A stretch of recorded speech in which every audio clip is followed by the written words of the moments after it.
Olá! Depois de 45 dias de guerra, as forças de Israel dominam amplamente o norte da faixa de Gaza, mas só conseguiram destruir parcialmente a capacidade militar do movimento de resistência islâmica, o Hamas, e da Jihad Islâmica, que ainda conseguem disparar foguetes contra o território israelense.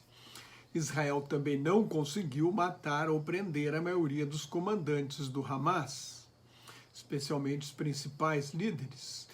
O sucesso da estratégia de terra arrasada de Israel, que destruiu 60% das moradias no norte de Gaza, é limitado, e no sul os terroristas serão inimigos muito mais determinados, porque não terão alternativa a não ser lutar pela vida.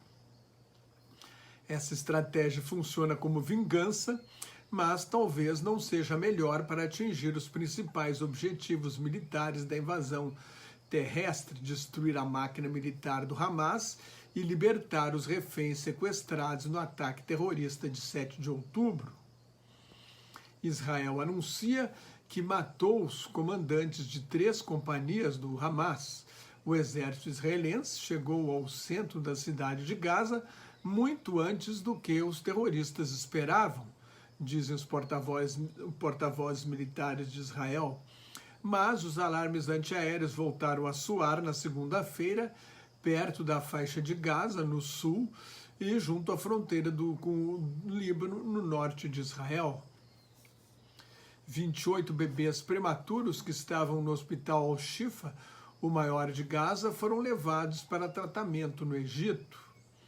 Pelo menos 12 pessoas foram mortas num ataque a outro hospital, o Hospital Indonésio, onde há cerca de 500 pacientes e milhares de pessoas em busca de um abrigo seguro contra os bombardeios israelenses.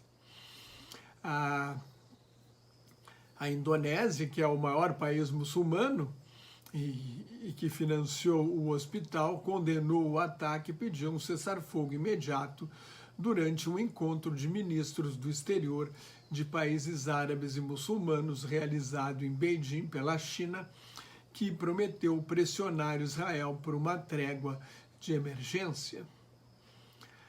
A Organização Mundial da Saúde registrou 355 ataques a hospitais, clínicas, postos de saúde e ambulâncias desde o início da guerra, 164 na faixa de Gaza e 171 na Cisjordânia ocupada, além de 33 ataques em Israel durante a invasão terrorista de 7 de outubro.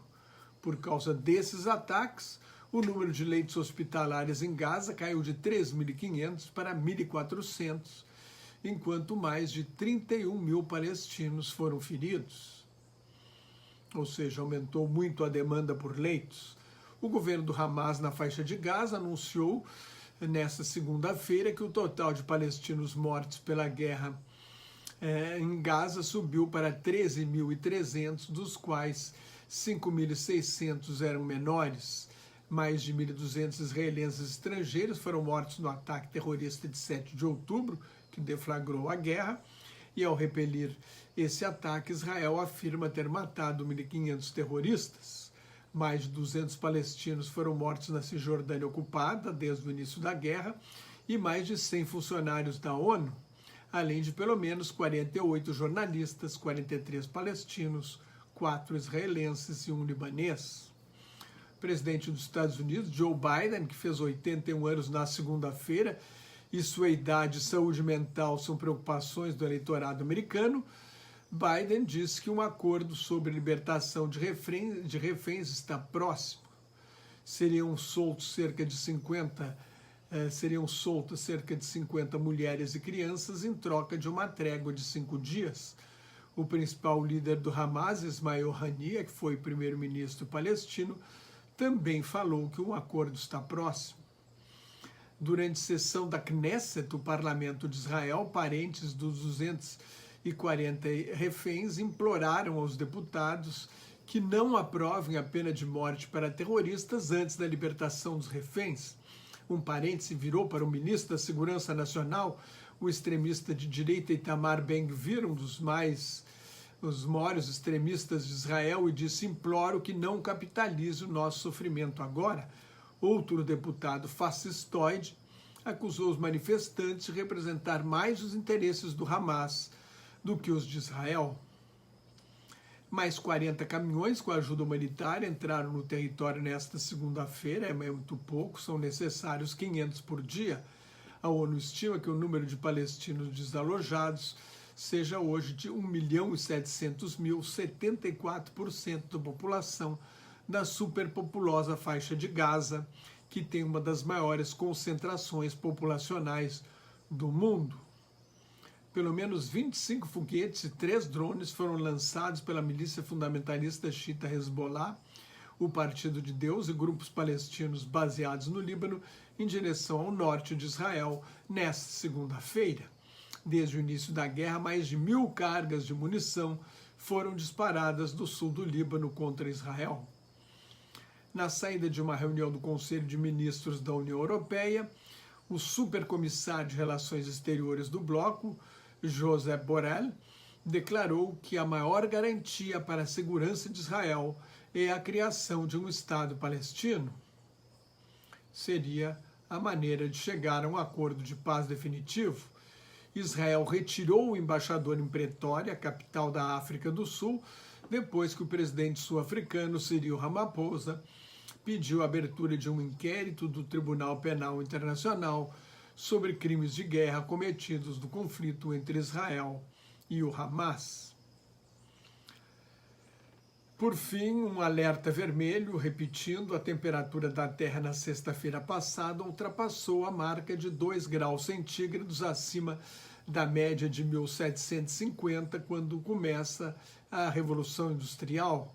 O Acordo de Paris sobre mudança do clima se propôs a limitar o aumento da temperatura em 1,5 graus, no máximo 2. Este limite acaba de ser superado e a estimativa é que as emissões de gases carbônicos que agravam o efeito estufa e causam um aquecimento global atinjam o pico em 2030 e só então comecem a diminuir. Já estamos vendo fenômenos climáticos extremos, secas, enchentes, incêndios florestais, quebras de safra, e a coisa vai piorar. A solução é emitir menos gases carbônicos e reflorestar, mas não é esta a tendência da humanidade. Se você gostou, assine meu canal no YouTube, leia o meu blog, Globalização em Crise, me siga no Twitter, no Instagram e no Facebook, onde colaboro com o Grupo Quarentena News. Muito obrigado pela sua atenção. Shalom, que é paz em hebraico. Salam aleikum, a paz esteja convosco em árabe. Até mais. Tchau.